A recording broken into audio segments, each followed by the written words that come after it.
Bonjour à tous, merci d'être là pour cette troisième conférence de la semaine. On accueille aujourd'hui, on est ravis même d'accueillir aujourd'hui Alice Furtado qui va nous parler un petit peu de la... Enfin même pas un petit peu, même beaucoup, de la relation entre santé et environnement, une thématique, une problématique plus que actuelle. Et pour ça, on va faire un voyage au Sénégal, notamment à Saint-Louis. Et je te laisse nous parler de tout ça. Eh bien, merci. Merci beaucoup. J'ai juste un petit doute, je veux juste vérifier. J'ai l'impression que j'ai mis le... Non, c'est bon. Le titre est pas bon. Tu vas nous redire le titre. Alors, hop. Donc oui, alors bonsoir à toutes et tous. Merci pour l'invitation. Moi, je suis ravie d'être parmi vous. C'est ma première fois face à un public de paysagistes et peut-être de futurs architectes, voilà, je ne sais pas. Mais en tout cas, je vois un nom dans la salle. Je suis fille d'architecte, je compatis. Voilà, donc je suis ravie d'être avec vous ce soir. Et alors, voilà, je commence. Mon titre, il n'est pas bon. C'était la santé dans un contexte urbain et environnemental vulnérable, avec l'exemple du paludisme à Saint-Louis au Sénégal.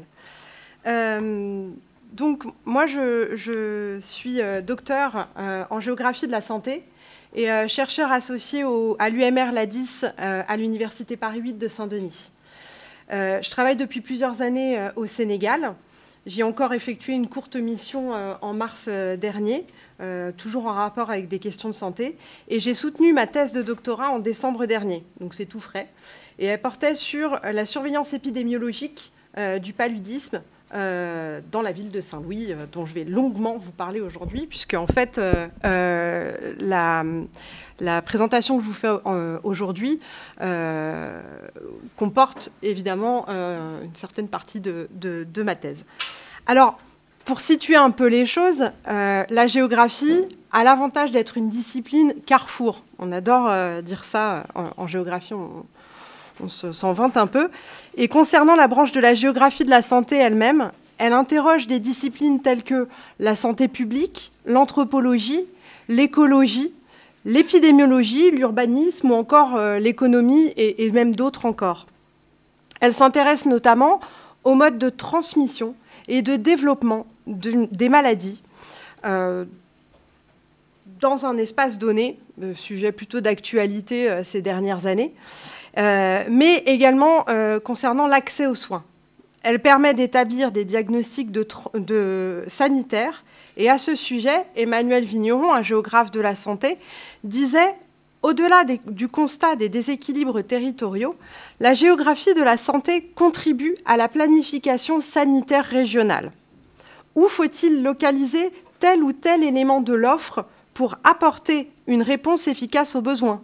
Comment améliorer la desserte et l'accessibilité au système ?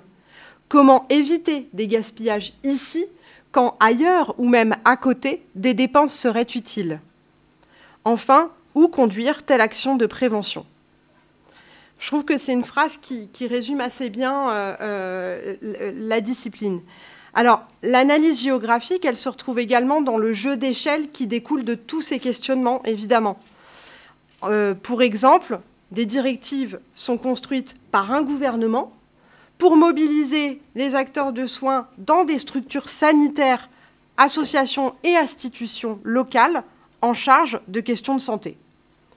Alors, dans le cadre de ce cycle de conférences, je vais aborder l'importance de la prise en compte de l'environnement, au sens défini par Roger Brunet, on pourra y revenir après si vous voulez, pour lutter efficacement contre une maladie, ici le paludisme. Alors, le paludisme, rappelons-le, c'est une maladie infectieuse provoquée par un parasite, le plasmodium, qui engendre de la fièvre, des maux de tête, des douleurs, toux, diarrhée, j'en passe, et qui parfois peut être mortelle.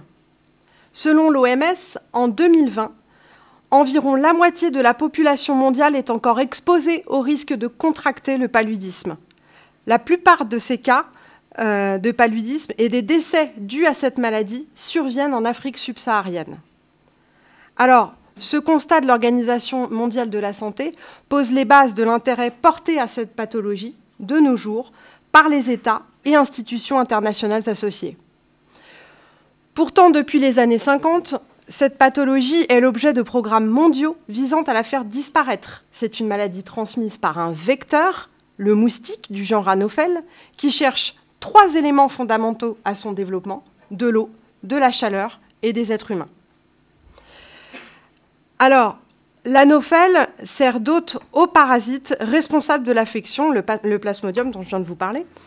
Et plus de 70 ans après les premières tentatives d'éradication de la maladie par l'OMS et de nombreuses institutions internationales, nous pouvons constater qu'il s'agit d'une maladie complexe, puisqu'elle persiste en dépit des progrès qui ont été faits à échelle mondiale par ailleurs. Certains pays en sont même exempts et d'autres y parviendront prochainement. Néanmoins, des résurgences et épidémies ont été épisodiquement observées dans des pays comme le Sri Lanka, Madagascar et plus récemment le Tchad, le climat étant souvent en cause. J'entends le climat des événements climatiques type ouragan, cyclone, inondation, enfin voilà. Alors, hop.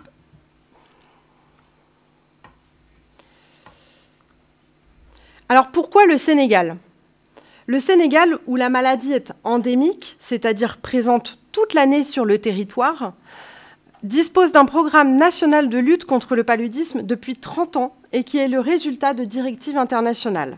Le pays, à l'instar du monde, a vu sa morbidité palustre diminuer entre 2000 et 2010. Il a même été félicité par l'OMS avec une diminution prodigieuse de 39,7% de morbidité en l'an 2000 à 5,5% en 2008. Cette chute s'explique notamment par l'arrivée de nouveaux outils et des interventions beaucoup plus localisées. La mise en circulation des combinaisons thérapeutiques à base d'artémisinine, comme traitement contre le paludisme, qu'on appelle des ACT, ainsi que des tests de diagnostic rapide, maintenant tout le monde sait ce que c'est avec le Covid, c'est la même chose, en 2007, contribuent largement à cette forte diminution de la maladie. Désormais, à travers le monde, toute fièvre n'est plus perçue comme un paludisme et les TDR permettent de ne pas passer à côté d'autres maladies qui ressembleraient au palu et de cibler au mieux la pathologie. Au Sénégal, aujourd'hui, le défi est lancé. Le paludisme, très inégalement réparti sur le territoire, doit être éliminé d'ici à 2030. Et si cette date est donnée, c'est parce que les chiffres semblent montrer que c'est possible. La région administrative de Saint-Louis, que vous pouvez voir sur la carte ci-dessus, et sa capitale régionale éponyme, qui est tout à l'ouest, et ça va être l'objet de la discussion aujourd'hui, est considérée comme étant en voie de préélimination de la maladie depuis 2011. Et les protocoles de soins et de prise en charge des malades ont même été modifiés dans ce sens en 2015. Alors, hop. Toutefois, et c'était l'objet de ma thèse, avec un travail de terrain mené dans la ville de Saint-Louis, des écarts subsistent entre les données officielles fournies par le gouvernement et les données recueillies au sein des structures de soins elles-mêmes.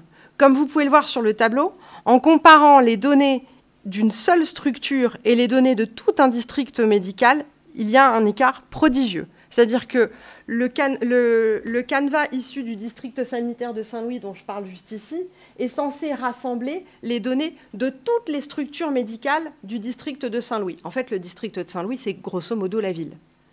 Et ce que je vous montre en dessous, ce que j'appelle compilation du CMG Nord, c'est le centre médical de garnison, c'est une structure militaire médicale. Elle recense en 2013 comme en 2015 sur la même période, beaucoup plus de cas.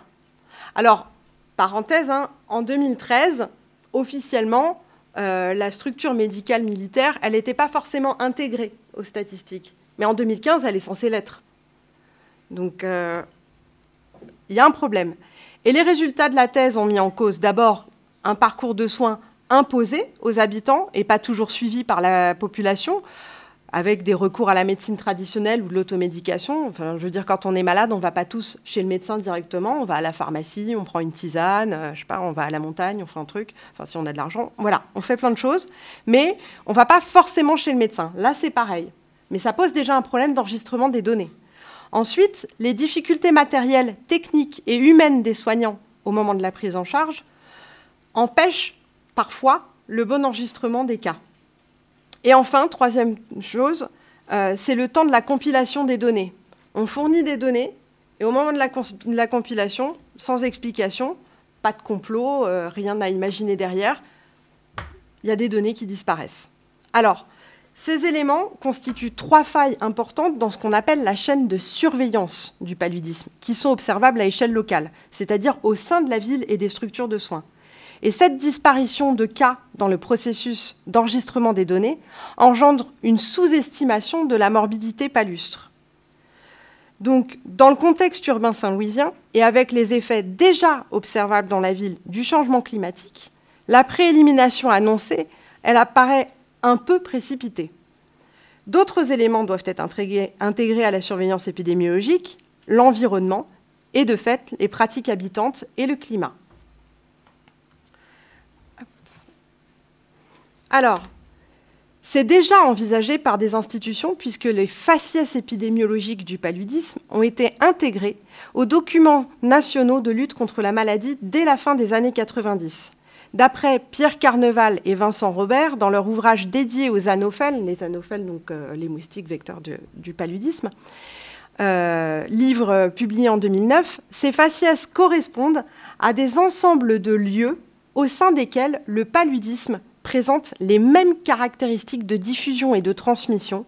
Ils correspondent à des paysages de la maladie. Le plan national de lutte contre le paludisme, écrit à ce sujet dans le document stratégique de 2015 qui donne la ligne de conduite en matière de lutte dans tout le pays, dans chacun de ces faciès, il peut exister des modifications locales dues à des facteurs naturels ou anthropiques capables d'apporter des variations limitées dans l'espace. Les niveaux de transmission peuvent varier considérablement d'une région à une autre et, dans une même région, d'une localité à une autre, suivant les conditions écologiques, et d'une année à une autre, suivant les conditions climatiques. En gros, c'est fouillis. Mais, voilà, on comprend un peu, cette phrase, elle permet de comprendre un peu toute la complexité de la maladie. Alors, ces quelques lignes-là que je viens de vous citer, elles témoignent de l'importance fondamentale de l'environnement pour apporter une partie des réponses aux problèmes de santé.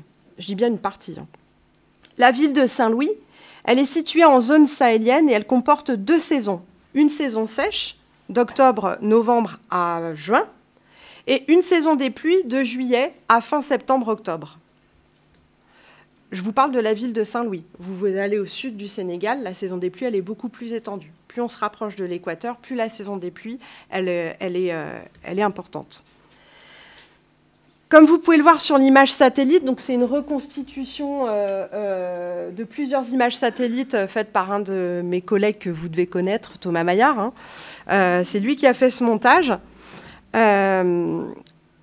En fait, la ville de Saint-Louis, elle se situe dans le delta du fleuve Sénégal. Et elle présente une morphologie en archipel. Donc vous voyez ici la langue de Barbarie, un cordon littoral, la première île qu'on appelle tout simplement l'île. Et ici, une île plus importante qu'on appelle Sor, et puis une partie continentale. Voilà. Donc ça, c'est la ville de Saint-Louis. Et donc, elle est de faible altitude, pas plus d'1,50 m au-dessus du niveau de la mer. Elle est donc soumise à des inondations fluviales et pluviales, et les multiples contraintes en font une agglomération particulièrement exposée au risque de développement du paludisme et évidemment de bien d'autres maladies et d'autres problèmes. En 2005, elle a même été qualifiée de ville amphibie, j'adore ce terme, par Mamadou Daïsso dans sa thèse qui portait sur les transformations urbaines de la ville.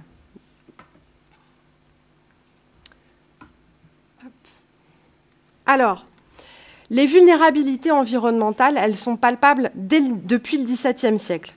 La ville de Saint-Louis, elle a d'abord été créée pour le développement du commerce d'esclaves, après négociation avec le roi du Waalo, à qui appartenaient ces terres à l'époque.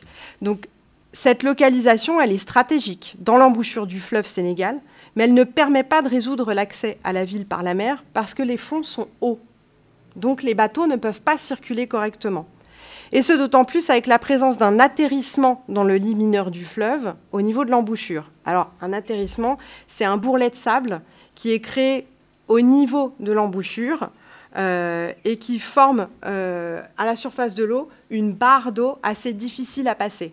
Donc aujourd'hui encore, il y a beaucoup d'accidents au niveau de l'embouchure du fleuve quand les pêcheurs essayent de passer avec la pirogue pour aller en mer, parce que c'est un endroit qui est très... Il y a beaucoup de courants et c'est pas évident.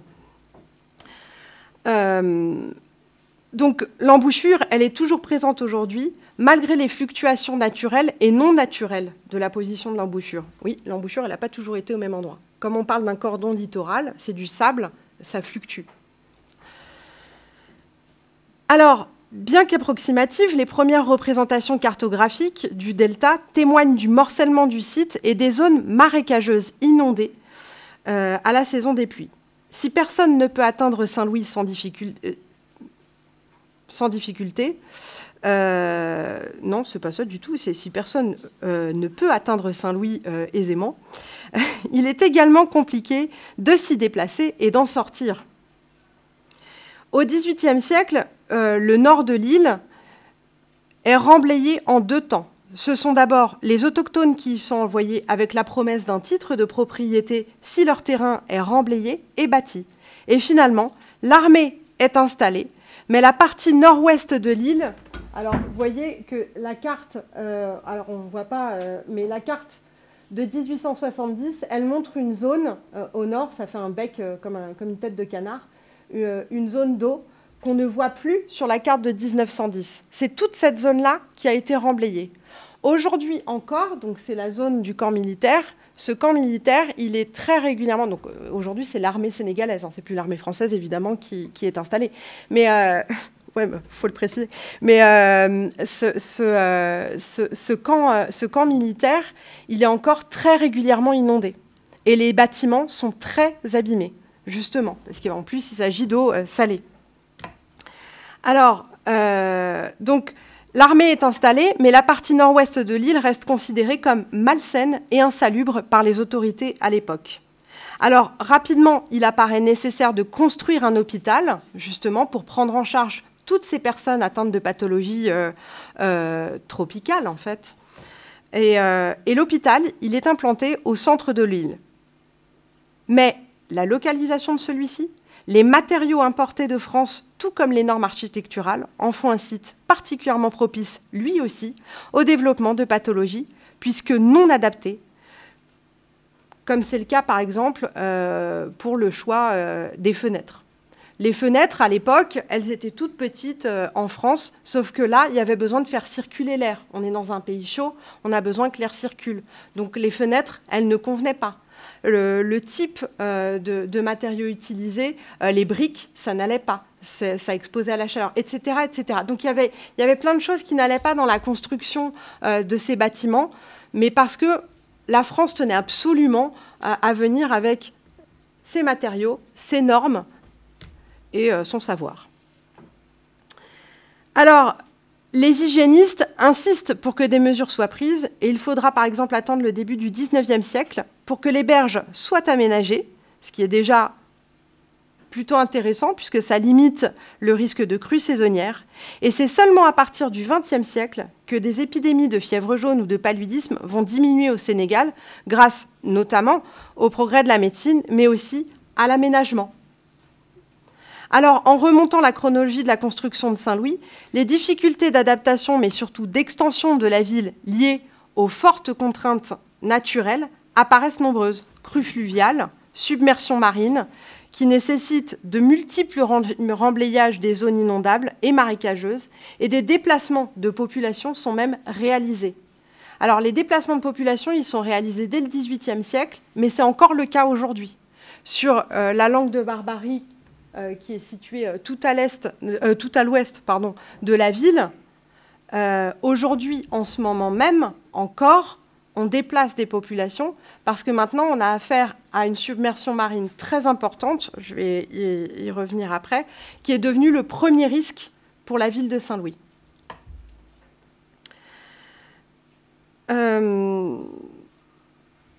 Alors, par la suite, le bâti sera davantage pensé et conçu en fonction des conditions climatiques, mais à la fin du XIXe siècle, et malgré les multiples demandes depuis longtemps des hygiénistes, elles ont été prises en compte très tardivement.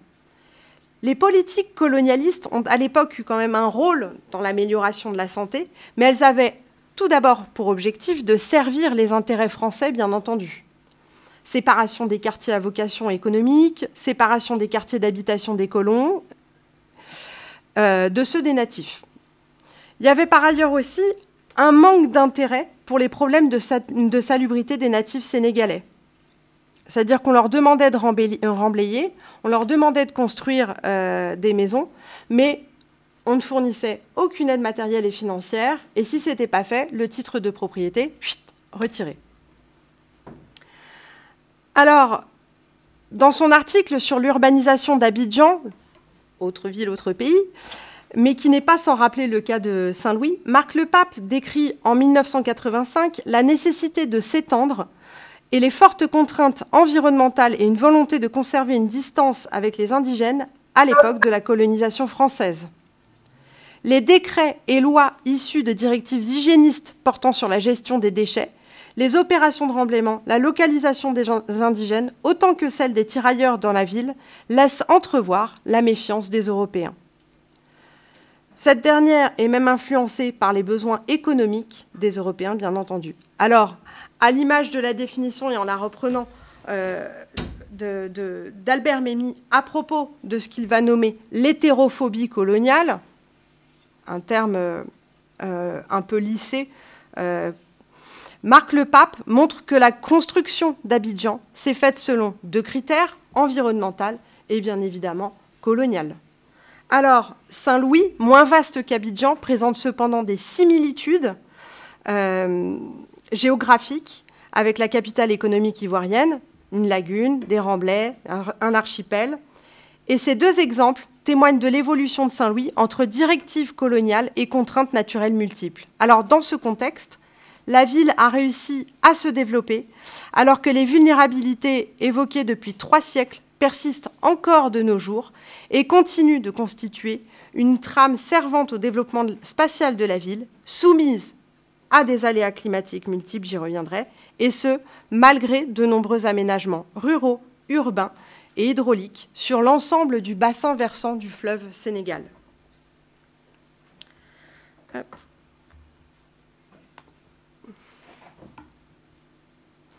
Alors, Saint-Louis, c'est un site fragile et fragilisé par les actions anthropiques.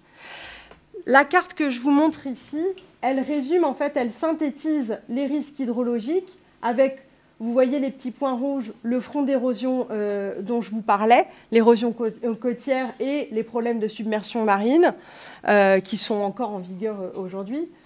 Vous pouvez voir la faible altitude, altitude entre 0 et 1 mètre. On voit que dans des zones habitées, même fortement urbanisées, on est à très faible altitude. Et donc, qu'en fait, quasiment l'intégralité de la ville est en zone inondable. Voilà. Alors, au cours du XXe siècle, donc, la construction d'aménagements hydro-agricoles tels que des barrages, ou l'endiguement du fleuve en amont, ou encore l'ouverture d'une brèche en 2003 pour éviter une inondation majeure de la ville, ont créé un bouleversement écologique du milieu dans le delta qui a modifié l'importance et l'ordre des risques encourus dans cette zone. C'est-à-dire qu'autrefois, le risque premier, c'était l'inondation fluviale, le risque d'inondation fluviale et pluviale. Et aujourd'hui, le risque de submersion marine est plus important. Les aménagements hydro-agricoles effectués sur le bassin versant du fleuve Sénégal ont permis de réduire le risque d'inondation fluviale. Mais ce n'est pas si simple. Alors, Malgré ça, des inondations localisées continuent de se produire dans plusieurs quartiers chaque année, ce qui, évidemment, incommode les habitants et influe sur leurs habitudes quotidiennes.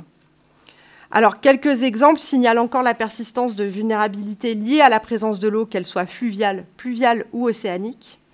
Avec tout d'abord, après la grande sécheresse observée entre les années 60 et 90 sur le continent africain, le retour d'une saison pluvieuse, mais qui est désormais plus courte. Dans la région de Saint-Louis, elle a surtout lieu de fin juillet à fin septembre. Et le régime pluviométrique est également modifié par le changement climatique, ce qui influe bien sûr sur le risque de paludisme. On garde toujours en fond de pensée le problème du paludisme. On observe désormais une forte variation interannuelle, c'est-à-dire une alternance de saisons pluviométriques excédentaires et déficitaires, qui empêche le développement d'une immunité de la population, ainsi qu'une augmentation des épisodes pluvieux intenses dans un même temps. C'est-à-dire qu'il pleut moins, mais que parfois, quand il pleut vraiment très fort, à l'image de ce qu'on observe, par exemple, en ce moment en France, avec, alors, je ne sais pas vraiment si c'est des épisodes Cévenol ou si c'est juste qu'effectivement, là, on a une belle démonstration d'épisodes pluvieux intenses dans le sud de la France. Mais voilà, on a une augmentation, une intensification de ces phénomènes pluvieux. Et les inondations induites par ces événements, elles favorisent le développement de gîtes à moustiques dans toute la ville. Donc, une augmentation du nombre de moustiques, des habitants qui sont inondés, qui doivent s'adapter ou pas, d'ailleurs. En fait, ils baignent dans l'eau. On peut être dans sa chambre et avoir 50 cm d'eau. Alors, outre le fait que ce n'est pas très agréable de dormir dans un lit trempé, il y a aussi d'autres questions qui se posent à côté. Comment on fait pour aller travailler? Comment on fait pour aller à l'école? Comment on fait pour évacuer l'eau? Et le problème de l'évacuation de l'eau, il est énorme à Saint-Louis. Sur l'île de Sort, là, je vais vous montrer un exemple juste après. On a toute une zone qui a été remblayée en partie. Et surtout, on a, autour de l'île, on a installé une digue route qui permet aux voitures de circuler, mais surtout d'éviter d'être inondé en cas de crue du fleuve. Alors, effectivement, le fleuve n'est plus en crue. En revanche, quand il pleut, l'eau ne s'évacue plus. On est dans une cuvette. Voilà. Donc, on essaye de résoudre un problème, mais il y en a un autre derrière. Hop. Donc, je suis désolée, il y a une petite superposition d'images. C'est dommage, j'ai pas la main dessus, mais en fait, c'est donc 3 images satellites tout simplement tirées de Google Earth. La première en 2004, la deuxième au milieu en 2011. On la voit un peu mieux sur l'image superposée, je suis désolée. Et puis la troisième en 2021. En fait, elle montre l'extension urbaine. Mais c'est une extension urbaine spontanée et qui pose là aussi problème. En fait, contrainte encore une fois par la morphologie du site et en pleine croissance urbaine, la population saint-louisienne s'installe parfois illégalement dans des zones, et notamment dans cette zone, qui est une zone inondable, et sans aucun titre foncier. Alors cette pratique, elle est courante, et elle est observable ici, dans le quartier de Darou, qui ne laisse aux autorités d'autre choix que d'accompagner les habitants en assainissant les quartiers, c'est-à-dire en y installant, pourquoi pas, un réseau d'adduction en eau potable, un système d'évacuation des eaux pluviales et usées, et même l'électricité. Mais il existe un décalage, évidemment, de plusieurs années entre l'installation des habitants et l'assainissement du secteur ou l'électrification du secteur. Alors, pendant ce temps-là, évidemment, laissent s'installer des problèmes évidents de salubrité, desquels découlent des pratiques à risque de paludisme pour les habitants. C'est le cas, par exemple, pour stocker l'eau. Quand on n'a pas de quoi stocker l'eau, on la stocke, par exemple, dans des bidons qu'on ne ferme pas. Et ça crée des gîtes pour les moustiques. Ou quand on n'a pas de système d'évacuation de tout à l'égout, ou même d'égout dans les rues, bon, voilà. Pour évacuer l'eau, on fait un petit trou dans le mur et on fait couler l'eau dans la rue. Sauf que l'eau, elle est là, elle ne peut toujours pas s'évacuer. Donc, on entretient des problèmes liés à l'eau. Alors, bien sûr, cette extension urbaine, elle se fait aussi, elle a d'autres impacts, et notamment sur le réseau routier. Il n'y a pas de route là, dans ce quartier-là. Les routes ne sont pas goudronnées. C'est des routes sablées. Donc, régulièrement, quand il pleut, ça part dans tous les sens. En saison sèche, le sable s'installe. On ne nettoie pas forcément, on n'a pas forcément les moyens financiers de nettoyer les rues et de faire des curages aussi pour pouvoir éviter des engorgements. On entretient toujours le problème. Et la dernière chose, c'est la gestion des ordures ménagères. En fait, à Saint-Louis, elle est inefficace parce qu'il faut satisfaire 210 000 habitants et que le centre d'enfouissement technique des ordures ménagères, il est obsolète puisque sa capacité est déjà dépassée depuis 2005. Donc, ça engendre évidemment des dépôts sauvages d'ordures à travers les quartiers, mais aussi dans le fleuve. Alors, au XIXe siècle, on demandait carrément aux habitants de jeter, pour des questions d'hygiène, le plus loin possible dans le fleuve ces ordures. Donc, ça a créé d'ailleurs une augmentation de la hauteur d'eau. Hein. Et je ne parle même pas de la pollution environnementale. Mais quand on ne peut pas évacuer ces déchets, qu'est-ce qu'on fait? Eh bien, on garde les mêmes pratiques. Et malgré ça, on a aussi réutilisé ces déchets pour, par exemple, combler les fondations d'une future habitation. Alors, les modifications de la topographie liées à ces entassements d'ordures empêchent, là aussi, le ruissellement de l'eau de pluie. Et ces déchets, réutilisés pour les fondations, y rendent les sols imperméables, parfois. Donc ces procédés, ils posent en outre des questions, évidemment, de pollution des sols, qui dégradent et rendent également les sols meubles, propices à l'altération des constructions elles-mêmes. C'est-à-dire qu'au bout d'un moment, les déchets entassés, ils finissent par se tasser, et la construction qui a été faite dessus, elle se casse la figure. C'est comme ça que ce quartier de Darou, qui a finalement été assaini en 2011, alors je crois que c'était la coopération technique belge qui a apporté son aide à la ville pour, les moyens financiers et techniques pour assainir le quartier. Eh bien, ce système d'assainissement, il n'a pas fait long feu. Pour plusieurs raisons. Justement parce que je vous dis, par ce problème d'ensablement et d'entassement des déchets, mais aussi parce que les matériaux utilisés par la coopération technique belge n'étaient pas les mêmes que ceux de l'Office national de l'assainissement au Sénégal. Et donc, le système d'assainissement, il s'est tout simplement affaissé. Donc, retour à la case départ. Et c'est comme ça maintenant depuis 5-6 ans. Donc, finalement, la ville de Saint-Louis, elle constitue depuis plusieurs siècles un exemple de site fortement contraint par sa morphologie. L'urbanisation rapide et non maîtrisée face à des risques d'inondation fluviale, pluviale et même de submersion marine constitue la recette idéale pour l'émergence ou la réémergence d'épidémies. Et l'exemple du paludisme ici, il permet de mettre en lumière la nécessité pour les institutions étatiques d'intégrer pleinement les questions relatives à l'environnement dans un contexte de changement climatique avéré à Saint-Louis. Des déplacements de population issus de quartiers côtiers sinistrés, de forts épisodes pluvieux aggravent un peu plus la situation au quotidien. Des chercheurs ont mis en évidence, à l'aide de systèmes de modélisation, des scénarios qui tendent vers une diminution globale du nombre de cas de paludisme en Afrique subsaharienne à l'horizon 2100, affaiblissant globalement l'immunité de la population qui ferait peser, je cite, la menace de cas mortels chez l'adulte comme chez l'enfant lors du retour d'une épidémie. C'est-à-dire qu'on a moins de cas de palu, formidable, tout le monde est content, les stats baissent, c'est génial, mais en fait, ces cas peuvent être plus graves et toucher plus de monde. Donc, c'est compliqué, c'est toujours compliqué de toute façon le palu.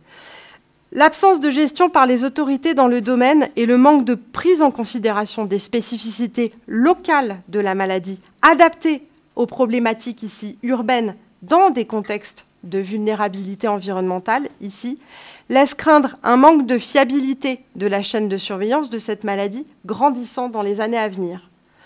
Alors, en France métropolitaine, le changement climatique, il a déjà permis l'installation du moustique tigre, vecteur de maladies telles que la dengue, on en parlait, et le chikungunya sur tout le territoire. Je ne sais pas si vous avez entendu, mais la ville de Strasbourg, par exemple, moi je l'ai entendu ce matin, mais j'ai sauté de mon siège en entendant ça, a été en partie pulvérisée d'insecticides. On a demandé aux habitants de rentrer chez eux, etc., parce qu'il y a eu un cas de dengue. Un seul cas de dengue dans la ville de Strasbourg. Alors, il s'avère que ce n'était pas un cas autochtone, c'était un cas, ce qu'on appelle importé, quelqu'un qui était de retour de voyage. Mais le moustique tigre, il est tellement bien implanté en France maintenant, et sur tout le territoire, qu'on a très peur, avec un cas, de déclencher des épidémies. Donc, si au Sénégal, on est déjà dans un schéma épidémique et même endémique de la maladie, où elle est présente toute l'année, là je parle du paludisme, en France métropolitaine, le risque, il est présent, il est là. Et donc, les conditions environnementales et climatiques, elles sont réunies maintenant. Et de nombreux départements ont déjà mis en place des campagnes de sensibilisation des populations. Alors, je pense par exemple aux campagnes qui disent « videz vos pots de fleurs ». Ça, dans le sud de la France, on vous demande quand il pleut d'aller vider les pots de fleurs, de soulever les bâches des piscines pour enlever les flaques d'eau, etc. De se protéger aussi, de mettre des anti-moustiques, de mettre des vêtements à manches longues le soir, c'est sûr. Alors, c'est très pratique quand il fait 35 degrés. Mais voilà, maintenant, c'est ce qu'on demande de faire. Je ne sais pas si c'est déjà le cas par chez vous. Moi, je suis parisienne, hein, on ne me le demande pas encore. Mais voilà, c'est le cas dans le sud de la France et autour de Montpellier. Et il y a même des pièges à moustiques tigres qui ont été installés pour freiner l'invasion du vecteur. Alors, c'est dans ce sens que, moi, c'est un terme que j'adore, qui a été employé par Jeanne-Marie Amatros, qui est géographe de la santé. Les rugosités du terrain, elles doivent impérativement être intégrées aux décisions politiques en matière de santé. Ce qui veut dire qu'on doit prendre en compte les spécificités locales. Ce qui se passe à Montpellier, ce n'est pas ce qui se passe à Bordeaux, ce n'est pas ce qui se passe à Paris et ce n'est pas ce qui se passe à Saint-Louis. Et donc, je parle autant des conditions, du contexte, par exemple, que ce soit un contexte rural ou un contexte urbain, mais aussi du contexte environnemental. Le moustique, on dit que l'anophèle est surnommée la princesse, parce que c'est plus vraiment le cas maintenant, mais à la base, l'anophèle adorait créer son gîte à proximité de zones d'eau propres. Mais aujourd'hui, ce n'est plus le cas. Donc, l'anophèle, elle peut très bien se développer là où il y a des déchets. Et c'est le cas à Saint-Louis. Et ça a déjà été observé, c'est observé depuis 2010 par les chercheurs. En France, l'anophèle n'est pas encore là. Le moustique tigre, oui. Et donc, ce qu'on doit prendre en compte aujourd'hui, c'est dans quel milieu on se trouve, quelles sont les espèces végétales présentes autour de nous. Est-ce que ce sont des espèces qui attirent les moustiques ou qui, au contraire, les repoussent? Et donc, ça soulève des questions d'aménagement. D'aménagement, que ce soit en milieu urbain, en milieu rural, quelle que soit la zone où on se trouve. Mais les réflexions qui sont déjà entamées depuis longtemps sur le continent africain, et notamment au Sénégal et dans la ville de Saint-Louis dont je viens de vous parler, elles sont aujourd'hui, là, tout de suite maintenant, nécessaires en France. Et je vous remercie de votre attention. Voilà.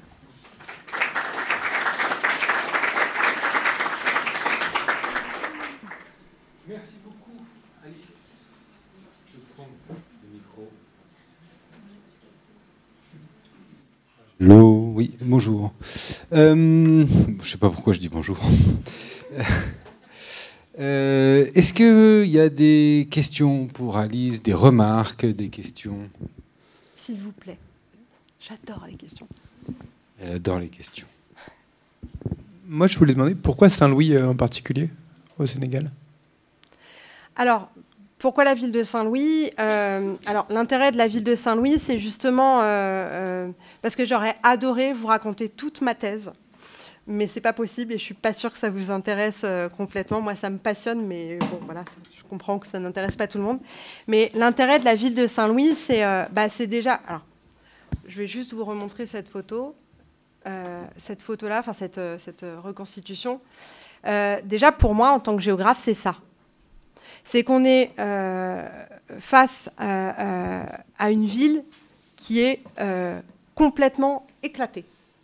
On est sur un archipel, à côté de l'océan Atlantique, au milieu du fleuve Sénégal, c'est tout plat. On est face à plein de risques climatiques, environnementaux. Voilà. Donc, déjà, c'est une ville qui est particulièrement intéressante d'un point de vue géographique. Enfin, moi, ça m'intéresse. Mais aussi, l'intérêt de la ville de Saint-Louis, c'est que c'est une grande ville, donc quand même 210 000 habitants, hein, dans une région immense. Et toute cette région a été déclarée en préélimination de la maladie. Mais en vrai, cette préélimination, elle est basée sur 4 sites sentinelles, 4 villages, non pas des villes, des villages, qui ont permis de dire « Ok, ça y est, on est en préélimination de la maladie, le paludisme, c'est bientôt du passé chez nous. » Alors, j'exagère un peu quand je dis ça. Évidemment, on récupère les données de toutes les structures médicales du pays. Mais on a ce qu'on appelle des sites sentinelles. C'est valable aussi en France hein, pour la surveillance des épidémies. On a des sites sentinelles qui sont en fait des sites qu'on observe d'un petit peu plus près et qui font l'objet de protocoles particuliers pour justement travailler à la surveillance de la maladie, la surveillance épidémiologique de la maladie.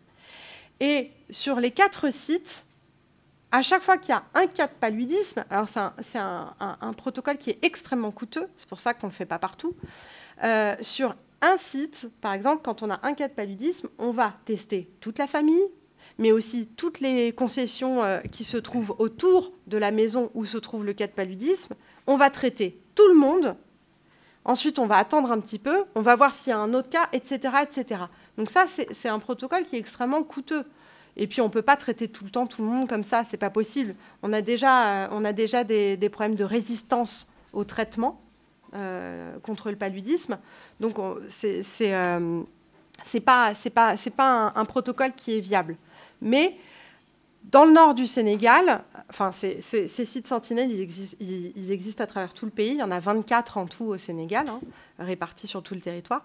Mais dans cette région nord, ce que je trouvais intéressant, c'est qu'on s'est basé sur 4 sites qui n'ont aucun lien et aucun rapport avec le contexte urbain de Saint-Louis.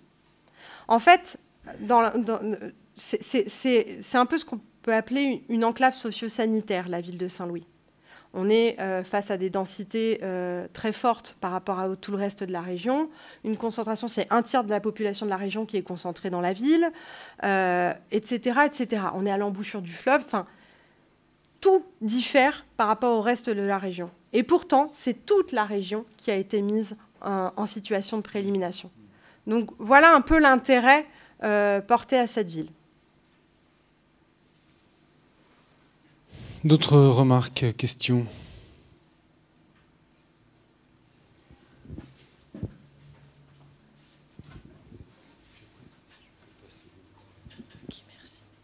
Moi, je voulais savoir aujourd'hui où est-ce qu'on en est au niveau un peu de la recherche pour ce vaccin. Est-ce qu'il y en a un qui va être mis en place ou pas?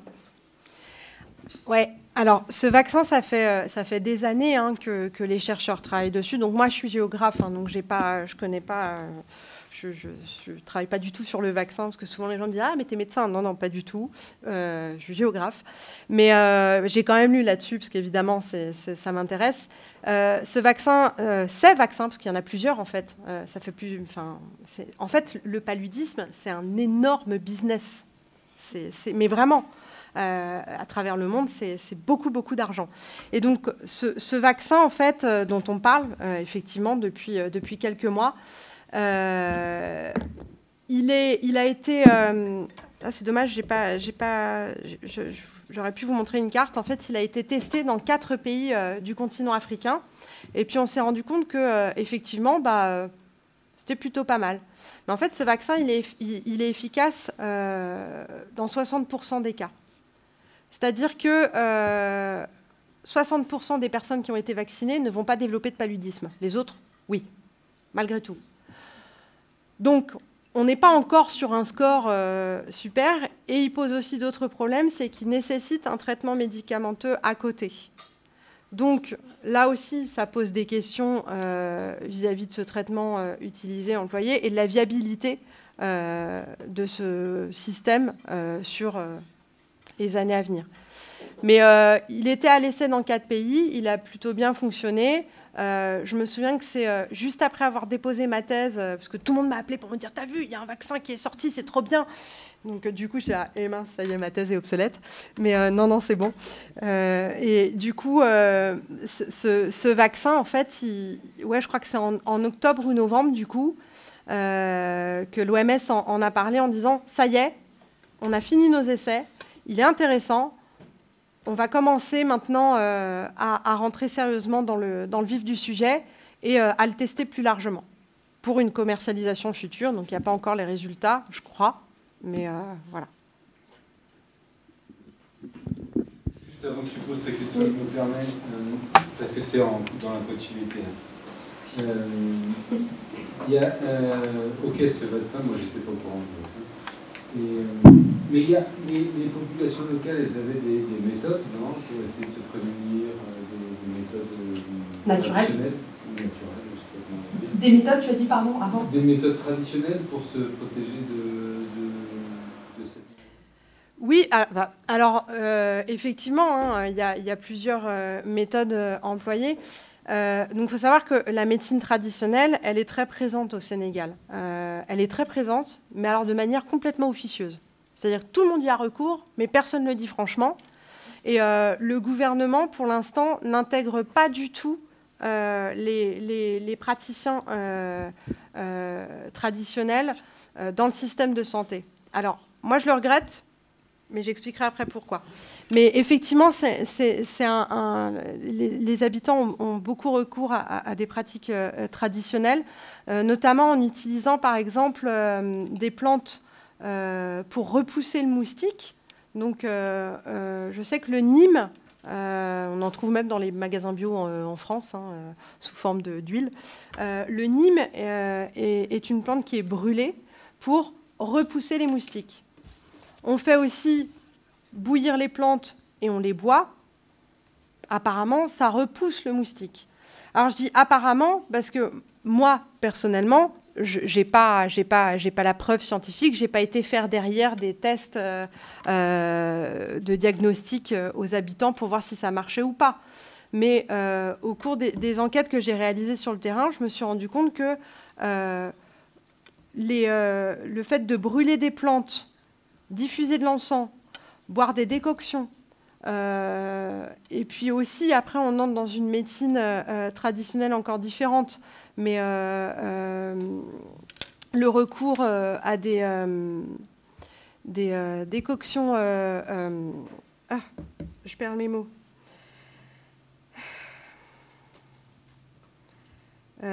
Qui contiennent je suis désolée, j'ai perdu le mot, mais des extraits du Coran aussi.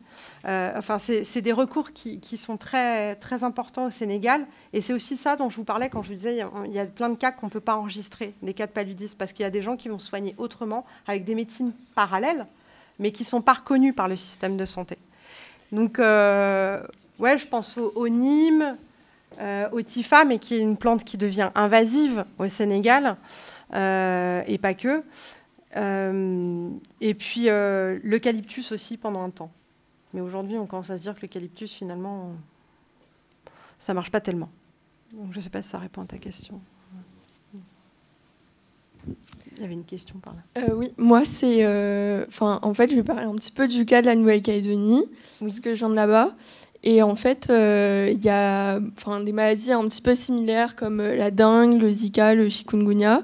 Et je sais que, par exemple, pour la dengue, ils ont, pour certains moustiques, c'est pas le même moustique, c'est le moustique tigre. Je crois que c'est l'Aedes aegypti, quelque chose comme ça. Oui. Et ils ont en fait pris le virus de la dengue qu'ils ont implanté dans certains moustiques et ils ont lâché ces moustiques dans la ville pour lutter contre la dengue. Je ne sais pas si ça peut être possible là-bas. Enfin, ça peut être une solution à la source en fait. Alors, je sais qu'au Brésil, en Nouvelle-Calédonie, à La Réunion aussi, effectivement, au Brésil, on a fait un lâcher de moustiques à travers toute une ville, mais de moustiques qu'on a stérilisés, justement, pour en fait tuer le moustique et faire en sorte que on n'ait plus de vecteurs. Mais après, le fait, ce genre de recours pose encore d'autres problèmes. Si on fait disparaître ce vecteur, qu'est-ce qui se passe? Est-ce que il se passe plus rien, on est content et on élimine la maladie? Est-ce qu'au contraire, ce vecteur, il va être remplacé par autre chose? Quoi? Est-ce que ça va être mieux? Est-ce que ça va être pire?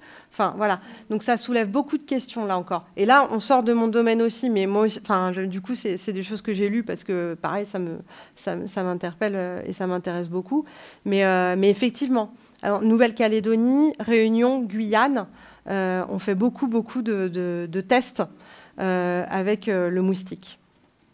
Parce que, évidemment, en fait, le problème du moustique, et pourquoi c'est si difficile aussi le paludisme, c'est tout simplement que le moustique, il vole. Donc, on le sait tous, quand on a un moustique qui tourbillonne dans notre chambre, on peut passer une nuit entière à essayer de le claquer et de le tuer sans y arriver. Parce qu'il se planque super bien. Parce qu'il vole, et qu'en plus, un moustique, ça peut voler jusqu'à 2 km au-delà de son gîte pour aller faire son repas de sang. Ah oui, parce que je ne vous ai pas du tout expliqué, mais le schéma, ce petit schéma-là, je trouve qu'il est intéressant parce que justement, c'est un gros fouillis. Donc, c'est issu du livre sur les anophèles dont je vous parlais tout à l'heure. Et je l'aime bien parce que c'est compliqué. Vous avez des moustiques qui piquent à l'intérieur des maisons, d'autres moustiques qui piquent spécifiquement que à l'extérieur des maisons. Il y en a certains qui vont piquer plutôt le soir vers 23h, d'autres qui vont piquer entre minuit et 6h du matin, d'autres comme ceux de la dengue qui piquent la journée. Enfin, voilà. Donc, en fait, c'est hyper compliqué de pouvoir comprendre, comprendre, non, on comprend, mais de pouvoir contrôler, j'ai envie de dire, le moustique. On ne peut pas. Donc, c'est aussi ce qui fait que c'est très compliqué d'éliminer une maladie telle que le paludisme. Et d'ailleurs, je vous disais, ça fait 70 ans qu'on essaye d'éliminer cette maladie. Alors au début, on parlait d'éradication. Après, on est revenu au terme d'élimination, parce qu'il n'y a qu'une seule et unique maladie qu'on a réussi à éradiquer dans le monde. C'est la variole. Mais il n'y en a pas d'autres pour l'instant. Donc voilà, c'est très compliqué. Et s'attaquer aux vecteurs, c'est une des solutions possibles. Maintenant, on se rend compte que l'aménagement est quand même très important. Oui. En termes d'éthologie, on va juste prendre le micro comme ça. Les gens... Non, mais c'est que... En termes d'éthologie, il y a des angles morts un peu sur la recherche autour des moustiques, la compréhension des moustiques, ou est-ce que, puisque c'est dur de les suivre, ou de... c'est pas comme les oiseaux, on ne peut pas leur passer une bague Alors... Je ne suis pas entomologiste, oui. Mais par exemple, le livre sur les anophèles, il est épais comme ça, et c'est un concentré de je ne sais combien de dizaines d'années de recherche. Et c'est intéressant parce que l'anophèle, il n'y a pas une espèce d'anophèle, il y en a plein. Donc, quand on regarde son fonctionnement, alors déjà, il faut l'attraper, il faut regarder comment il fonctionne. Donc, vous savez, c'est ce truc où vous avez des chercheurs qui tendent la main comme ça, puis qui attendent de se faire piquer. Ben si, il y en a qui le font. Et du coup, d'essayer de comprendre où est-ce qu'ils piquent. Alors, il y en a qui vont piquer plutôt au niveau de la tête, d'autres plutôt au niveau des pieds. Il y en a qui disent... la recherche là-dessus, elle a creusé, vraiment creusé beaucoup, mais on comprend son comportement. Mais ce qui est compliqué, c'est plutôt le fait qu'on n'arrive pas à l'attraper, la résistance du parasite au traitement, puisque ça, maintenant... avant, on était sur d'autres traitements. Il y a des antibiorésistances qui ont été remarquées. Donc, on a changé de traitement. Maintenant, on est sur une combinaison de plusieurs choses qui permettent, de plusieurs molécules qui permettent de lutter contre le paludisme. Donc là, c'est ce qu'on appelle les ACT, enfin les combinaisons thérapeutiques à base d'artémisinine. L'ACT, c'est le sigle anglais, hein, mais je ne sais pas le sigle anglais. Voilà. Et donc, on a plein de connaissances, mais c'est vraiment difficile parce que c'est une maladie qui, justement, se réfère à des réflexions culturelles, sociales, écologiques, économiques, environnementales, enfin, tout. Le paludisme, ça touche à tout, en fait. Donc, c'est extrêmement compliqué. Juste pour l'anecdote, parce que j'adore cette anecdote, par exemple, il y a des chercheurs qui ont compris qu'une certaine espèce de moustique était très attirée par les pieds qui avaient une odeur proche de l'odeur d'un fromage hollandais. J'aimerais savoir comment ils ont trouvé ça, mais ils l'ont trouvé. Et du coup, enfin voilà. Donc pour vous dire que la recherche, elle est allée très très loin, mais malheureusement, on n'y arrive pas encore. Sur cette belle anecdote, je vais donner la parole à Thomas qui est en visio, je crois. Si tu nous entends, tu peux prendre la parole, Thomas. Ouais, bonsoir à tous. Je voulais juste savoir, pour un peu élargir les choses, est-ce qu'on peut parler de paysage pathogène? Alors, je te remercie pas, Thomas. Alors, est-ce qu'on peut parler de paysage pathogène ? Alors, justement, c'est tout l'intérêt des faciès épidémiologiques dont je vous ai parlé. C'est que je vous disais que c'est un peu un paysage de la maladie. Et justement, parce que paysage pathogène, oui. Elle est difficile, ta question, parce que... moi, je préfère passer par l'outil qui existe déjà des faciès épidémiologiques où, justement, on tient compte vraiment de l'intensité de la transmission, etc. Maintenant, la faiblesse de cet outil, outre le fait qu'il n'est pas suffisamment utilisé par les institutions étatiques, et notamment au Sénégal, c'est-à-dire qu'ils ont considéré qu'il y avait 2 faciès épidémiologiques, hein, mais en fait, il y en a beaucoup plus que ça. Comme je vous disais, la ville de Saint-Louis, elle ne ressemble pas au reste de la région. Et pourtant, c'est un seul et même faciès épidémiologique. Alors, paysage pathogène... Excuse-moi, mais pour qu'on comprenne bien, parce que faciès épidémiologique, oui. Qu'on comprenne bien ce que tu entends par là, il y a une dimension environnementale dedans, quand tu parles de faciès épidémiologique? Alors, il y a une... Parce que dans paysage pathogène, là, il y avait clairement cette idée-là, je pense, Thomas. Oui. Mais alors, justement, en fait, dans le faciès épidémiologique, l'aspect environnemental, il est induit. Puisque on s'intéresse à la transmission et à l'intensité de la transmission. Et la transmission et son intensité, elle se fait beaucoup en fonction de l'environnement, mais alors là, de l'environnement au sens... voilà, je parlais de la définition de Roger Brunet, parce que ça comprend des aspects...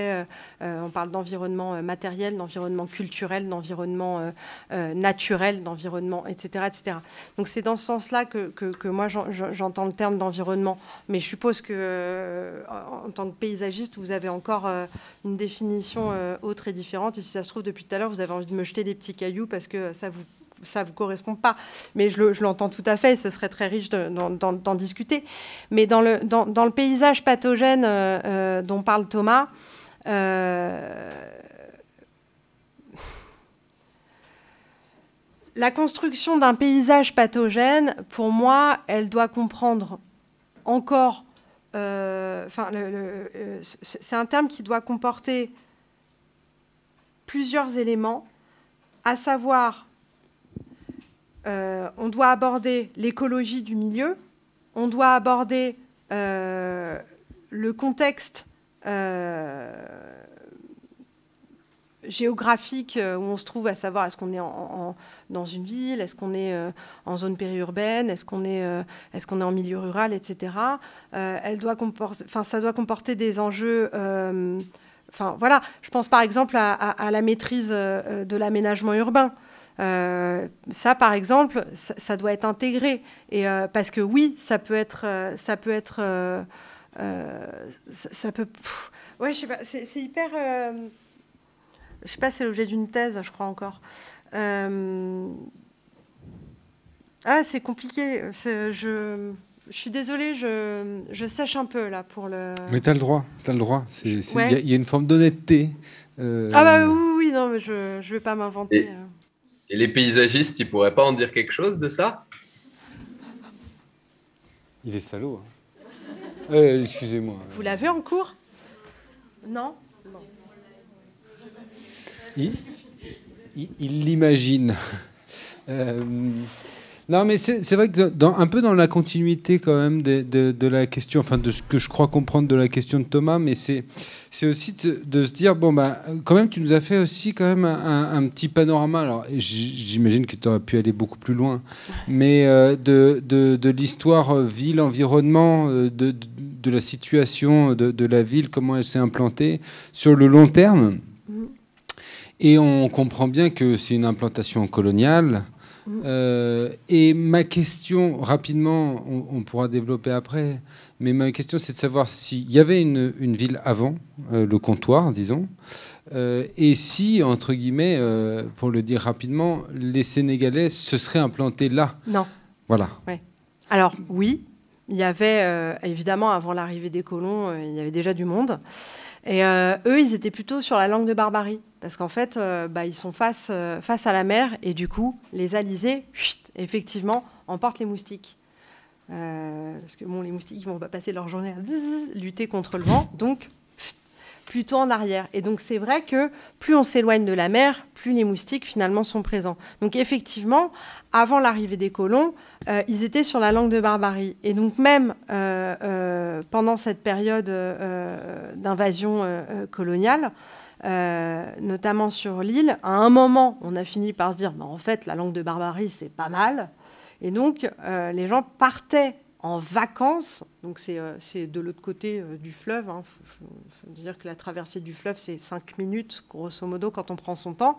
Mais partaient en vacances de quelques semaines, se purifier sur le bord de mer. Voilà.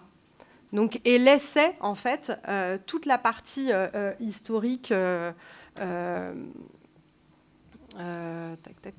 c'est où là, on voit bien sur la carte qui est ici. Donc, les gens qui habitaient ici, ils partaient en vacances prendre l'air ici.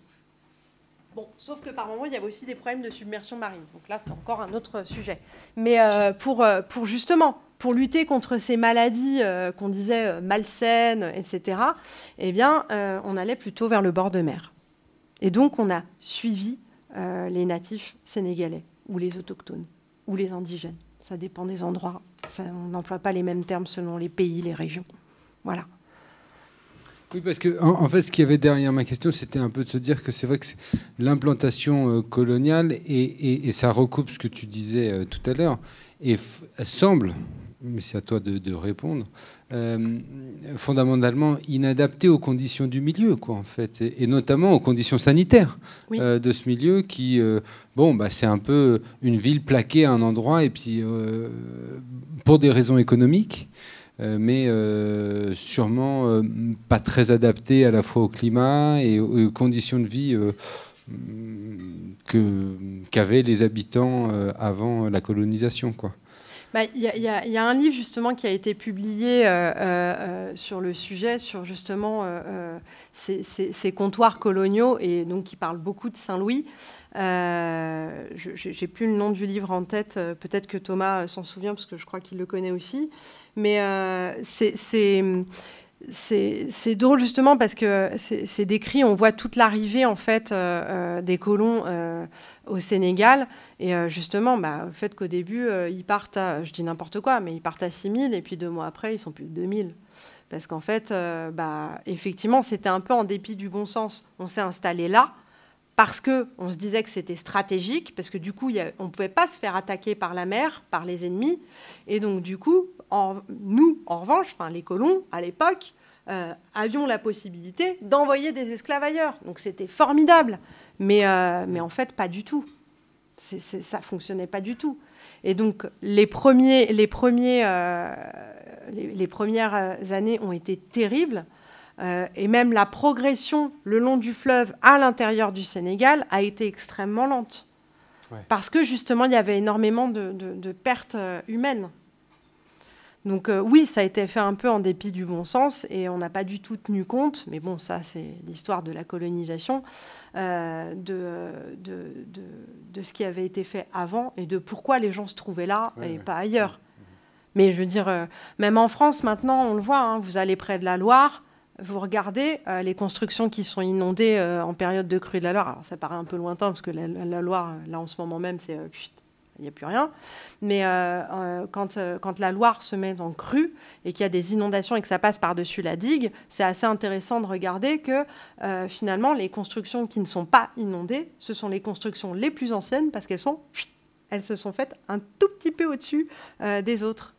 Donc, bon, alors après, on est revenu dessus, hein, on n'est pas bête et maintenant, on réfléchit à ces trucs-là. Mais il y a eu un moment où... les crues, elles n'existaient plus, on les voyait plus, on n'y pensait plus. C'est toujours aussi la culture, la mémoire aussi de ces risques inondations et de ces risques divers. Mais voilà, c'est des choses, c'est toujours pareil finalement. Et là-bas, c'était déjà le cas, on n'a pas du tout regardé ce qui se faisait. Donc en dépit du bon sens. Est-ce qu'il y a des questions, des remarques ? Ok, moi j'en ai une ou deux encore, si ça vous va. Et puis après, on va s'arrêter. Enfin, c'est plus des remarques. Hein. D'ailleurs, il n'y a pas forcément besoin de beaucoup de réponses. Moi, ce qui m'a intéressé, notamment pour faire écho à ce qui a été dit hier, c'est que finalement, on s'aperçoit que l'environnement, c'est beaucoup des données chiffrées, en fait. Hein. D'ailleurs, on est sur la bonne diapo, là. On voit bien hein, comment hier on parlait d'artificialisation, de calcul d'artificialisation, etc. Là on parle de calcul de nombre de cas et je suis sûr qu'on calcule plein d'autres choses à travers la question du paludisme et du moustique, etc. Donc on voit bien que c'est quand même de la manipulation de données et on voit bien que ces données, entre guillemets... tout dépend de la manière dont elles sont calculées, quoi, en fait. Hein, on voit bien qu'il y a quelque chose de très important là-dessus. Donc, je ne sais pas si tu as 2-3 éléments à dire là-dessus. Si, mais non, mais justement, moi, c'est un peu ce qui m'agace avec ces données, c'est qu'on leur fait dire plein de choses, et puis finalement, c'est pour ça qu'à chaque fois, j'aime bien parler des spécificités locales, des rugosités du terrain, etc. Alors, on ne peut pas faire en fonction de chaque individu ou de chaque quartier et construire des plans de lutte contre les maladies en fonction de la construction de ce quartier-là, s'il a plus de zones d'habitation ou au contraire de zones naturelles ou je ne sais quoi. Mais à l'heure qu'il est, finalement, on ne tient pas assez compte de ces spécificités locales.